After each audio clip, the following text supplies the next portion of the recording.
Hello दोस्तों, आप लोगों का फिर से एक बार स्वागत है वाईफाई क्लासरूम में। आज हम देखेंगे कि कोरोना वायरस जो जांच है उनके तरीक़ों के बारे में जानेंगे, जो प्रमुखता से जो जांच किए जा रहे हैं, जिन भी तरीक़ों से या तकनीकों से जांच किए जा रहे हैं उसके बारे में आज हम इस वीडियो में देखेंगे। तो आप लास्ट तक इस वीडियो में जुड़े रहिए और जो भी इस चैनल में नया है कृपया करके सब्सक्राइब कर दीजिए, साथ में बेल आइकन को दबा दीजिए। चलते हैं हम लोग टॉपिक की ओर। तो हम लोग जानते हैं कि कोरोना वायरस जांच के कितने तरीके हैं जिससे कि आजकल जांच किए जा रहे हैं। तो सबसे पहले हम लोग देख लेते हैं कि स्वाब टेस्ट। ये स्वाब टेस्ट को जानना इसलिए ज़्यादा ज़रूरी है क्योंकि हमें पता होना चाहिए कि आखिर टेस्ट का जो स्टार्टिंग है, जो प्रमुखता वाला है, वो कौन सा है। ये स्वाब टेस्ट आखिर होता क्या है। तो इस स्वाब टेस्ट में हम लोग देखेंगे तो एक पतली सी रॉड टाइप की होती है जिसमें सामने की ओर, ये आपको दिख रहा होगा, सामने की ओर रुई लगा हुआ होता है, जो व्यक्ति की या तो नाक से डाला जाता है या तो ये देखिए यहाँ मुंह के थ्रू डाला जाता है। और उसके बाद डाल के जो नाक और गले के बीच वाला हिस्सा होता है वहाँ से सैंपल लेकर टेस्ट किया जाता है, वही स्वाब टेस्ट होता है। इसमें क्या होता है कि इससे पता चलता है कि कोरोना वायरस से संक्रमित है या नहीं है।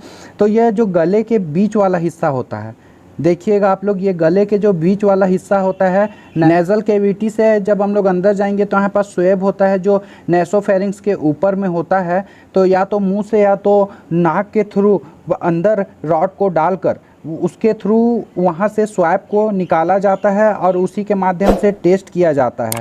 तो इसे ही कहते हैं स्वाब टेस्ट। ब्लड टेस्ट के माध्यम से भी किया जाता है, लेकिन ये स्वैब टेस्ट के माध्यम से ज़्यादातर जितने भी परीक्षण हैं वो स्वैब टेस्ट के माध्यम से ही अभी किए जा रहे हैं। तो इसमें हम लोग देखते हैं कि जो प्रमुखता से 4 प्रकार के टेस्ट होते हैं, तो वो 4 प्रकार के टेस्ट को हम लोग देख लेते हैं। तो जिसमें पहला जो टेस्ट है वो RT-PCR, ये सबसे प्रमुखता वाला है, सबसे इम्पॉर्टेंट यही है क्योंकि इसी से ज़्यादा टेस्ट किए जा रहे हैं। तो इसे क्या कहा जाता है? RT-PCR। RT-PCR टेस्ट, यह टेस्ट बहुत ही इम्पॉर्टेंट है। जो चारों टेस्ट होते हैं उसमें सबसे ज़्यादा जो इम्पॉर्टेंट है वो है RT-PCR। इसका फुल फॉर्म होता है real time polymerase chain reaction. ध्यान दीजिएगा, RT का फुल फॉर्म होता है रियल टाइम, PCR का फुल फॉर्म होता है पॉलीमरेज चेन रिएक्शन। यह लैब में इसकी जांच की जाती है और इस जो टेस्ट होता है इसमें ट्यूब के ज़रिए, ये देखिए, या तो आप मुंह के ज़रिए या तो फिर नाक के ज़रिए इसको डालकर स्वैब का नमूना लिया जाता है। जो हम लोग देखिए अभी स्वैब, उसी का नमूना लिया जाता है और इस जो ट्यूब है उसको 20 सेकेंड तक नाक और गले में रखा जाता है और हल्का सा ट्विस्ट करके यहाँ से स्वैब के नमूने को ले लिया जाता है और उसके बाद उसका टेस्ट किया जाता है कि सामने वाला इंसान कोरोना संक्रमित है या नहीं है। इसके बारे में यहाँ से जानकारी प्राप्त हो जाती है। तो ये भी स्वैब टेस्ट के माध्यम से ही इसको किया जाता है। इसके समय और विश्वसनीयता की अगर हम लोग बात करते हैं तो इसमें हम लोग देखते हैं कि जो समय लगता है वो 12 से 16 घंटे का इसमें समय लगता है और इसे लैब में किया जाता है। और ये जो टेस्टिंग की पद्धति होती है इसमें 60% के करीब, 60 से 70% के करीब विश्वसनीयता बताई गई है कि मतलब इतना % एकदम सही एक्यूरेट देगा। और अगर कोरोना संक्रमण के बाद भी अगर टेस्ट नेगेटिव आ जाता है तो उसमें मरीज को क्या है, लक्षणिक रूप से देखा जाना ज़रूरी हो जाता है। तो ये वाले ध्यान दीजिएगा कि 12 से 16 घंटा के करीब जो RT-PCR है उसमें लगते हैं और 60 से 70% तक इसकी विश्वसनीयता बताई गई है। और यह जो टेस्ट है ये सबसे ज़्यादा भरोसेमंद टेस्ट में इसी को माना जाता है, RT-PCR टेस्ट को। इसलिए आप लोग ध्यान दीजिएगा कि यह बहुत ही ज़्यादा इम्पॉर्टेंट है। उसके बाद हम लोग देखते हैं ट्रू नेट टेस्ट। ये जो ट्रू नेट टेस्ट होता है, इस टेस्ट का उपयोग पहले TB के लिए या फिर HIV के लिए किया जाता था। ध्यान दीजिएगा, इसमें नाक और गले से स्वाब का नमूना लेकर न्यूक्लिक जो एम्प्लीफाइड टेस्ट से कोरोना ई जीन जांचा जाता है। इसके माध्यम से, ट्रू नेट के माध्यम से, इसमें क्या जांचा जाता है तो न्यूक्लिक जो एम्प्लीफाइड टेस्ट से कोरोना ई जीन जांचा जाता है। टेस्ट पॉजिटिव आता है तो उसके बाद क्या किया जाता है, RT-PCR टेस्ट किया जाता है इसी के बाद। और अगर हम लोग इसमें भी अगर बात करें कि इसके समय और विश्वसनीयता की, तो इसमें जो रिजल्ट मरीजों का है वो 2 से 3 घंटे के अंदर मिल जाता है।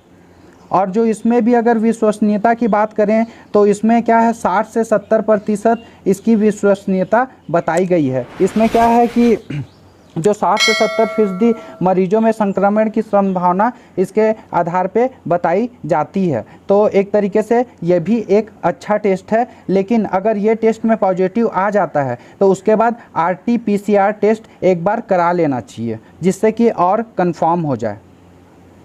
इसके बाद हम लोग देखते हैं तो रैपिड एंटीजन टेस्ट।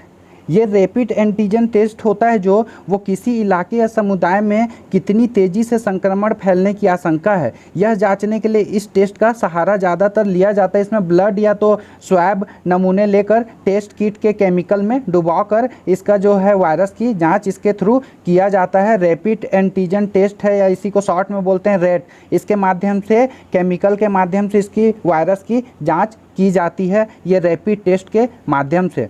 तो इसमें हम लोग अगर समय और विश्वसनीयता की बात करें तो 15 से 20 मिनट के अंदर इसका रिजल्ट पता चल जाता है, 15 से 20 मिनट। और इसका जो है विश्वसनीयता वो कितना है, इसमें 30 से 40% जो अगर देखा जाए मामले तो ये टेस्ट फेल हो जाते हैं। अगर रिपोर्ट नेगेटिव आए और लक्षण साफ साफ दिख रहे हैं तो इंसान को देरी नहीं करते हुए फटाक से RT-PCR टेस्ट की सलाह दी जाती है कि जल्दी से कर लें। इसमें भी ये देखिए स्वैब का नमूना लेकर, जो स्वैब टेस्ट होता है उसका नमूना लेकर केमिकल में इसको ये देखिए मिलाया गया। केमिकल में मिलाने के बाद फिर उसमें देखा जाता है किट में कि क्या है, तो पॉजिटिव या नेगेटिव। अगर नेगेटिव आता है तो एक बार RT-PCR टेस्ट करने की सलाह दी जाती है, क्योंकि इसमें 30 से 40% जो मामले हैं वो फेल भी हो जाते हैं। इसी आधार पे कहा जाता है कि एक बार और टेस्ट कराकर इंसान अपने आप को सुरक्षित कर ले। इसी तरीके से हम लोग आगे देखते हैं तो एंटीबॉडी टेस्ट। तो ये जो एंटीबॉडी टेस्ट होता है ये इसको कहा जाता है रैपिड एंटीबॉडी टेस्ट या तो फिर एंटीबॉडी टेस्ट। यह टेस्ट क्या होता है कि शरीर में जब वायरस के खिलाफ एंटीबॉडी विकसित होने के संबंध में इसमें जांच किया जाता है। इस चीज़ को आप लोग ध्यान दीजिएगा। ये जो खून के ब्लड के माध्यम से इसको किया जाता है, क्योंकि क्या है कि शरीर में जो पूर्व में हुए कोरोना वायरस संक्रमण की जाँच के लिए किया जाता है खासकर इस टेस्ट को, क्योंकि संक्रमित व्यक्ति का शरीर लगभग कहा जाता है कि 1 सप्ताह बाद लड़ने के लिए जो अपना एंटीबॉडी बना लेता है शरीर में, तो एंटीबॉडी बन जाता है। तो एंटीबॉडी 9 से 14 दिन के अंदर एंटीबॉडी उसके शरीर में बन जाता है, इसीलिए 14 दिन के लिए क्वारंटाइन किया जा रहा था। तो ये खून के सैंपल के माध्यम से, देखिए खून के सैंपल के माध्यम से इसका टेस्ट किया जाता है एंटीबॉडी टेस्ट। और इसका जो अगर हम लोग बात करें कि जो समय सीमा इसमें लगभग 1 घंटे के करीब लग जाता है, 1 आवर्स के करीब इसमें समय सीमा लग जाती है। और अगर इसकी बात करें तो इसमें डायरेक्ट कोरोना वायरस की मौजूदगी का सीधा पता नहीं चल पाता है, ध्यान दीजिएगा। केवल इसमें एंटीबॉडी की उपस्थिति की जानकारी ही इस टेस्ट के माध्यम से मिलती है, जो रैपिड एंटीबॉडी टेस्ट है उसके माध्यम से मिलती है। तो ध्यान दीजिएगा, इससे कोरोना वायरस का चेक नहीं होता, कोरोना वायरस की मौजूदगी का पता नहीं चलता, लेकिन एंटीबॉडी की उपस्थिति का पता जरूर चलता है। और इससे यह पता चलता है कि व्यक्ति को कभी इन्फेक्शन हो चुका है या संक्रमण बहुत हल्का होने पर भी कभी कभी ऐसा हो जाता है कि एंटीबॉडी टेस्ट में नहीं पता चल पाता है। तो इस चीज़ की भी विश्वसनीयता अगर हम लोग देखें तो 60 से 70% की इसकी विश्वसनीयता है, जिसमें एंटीबॉडी जांचा जाता है कि इंसान के में एंटीबॉडी बन रहा है कि नहीं बन रहा है। तभी तो अगर एंटीबॉडी बनेगा तभी तो वो शरीर रोग प्रतिरोधक क्षमता विकसित करेगा और बाहर के रोगों को शरीर में घुसने से पहले एक बैरियर का काम करेगा। किट और केमिकल के माध्यम से इसका टेस्ट किया जाता है। पहले ब्लड सैंपल को डाला जाता है, फिर इसमें केमिकल डाला जाता है और उसके बाद ये टेस्ट कंप्लीट होता है। तो इसमें ध्यान दीजिएगा, फिर से मैं बता रहा हूँ कि केवल इसमें एंटीबॉडी का ही टेस्ट होता है, कोरोना वायरस की मौजूदगी का सीधा पता इसके चलते नहीं चल पाएगा। इसके आगे हम लोग चलते हैं। ये चारों टेस्ट बहुत ही इंपॉर्टेंट थे, मैंने बता दिया कि कैसे टेस्ट किए जाते हैं सब चीज़ों का, और कौन कितना विश्वसनीयता है, कितना समय लगता है, वो सब चीज़ों को भी मैंने बता दिया। अब हम लोग देख लेते हैं इसमें कि बार बार एक बात आती है वायरल लोड की। आखिर ये वायरल लोड होता क्या है? तो ये वायरल लोड यह होता है कि किसी व्यक्ति के शरीर में वायरस के कितने पार्टिकल मौजूद है। जैसे कोरोना है तो ये कोरोना इस इंसान के में कितना मौजूद है, कितना % मौजूद है, ये सब की जो जानकारी है, या फिर कितनी मजबूती से वो वायरस वहाँ जमा हुआ है, उसकी जानकारी जो है इसी को कहा जाता है वायरल लोड के नाम से जाना जाता है।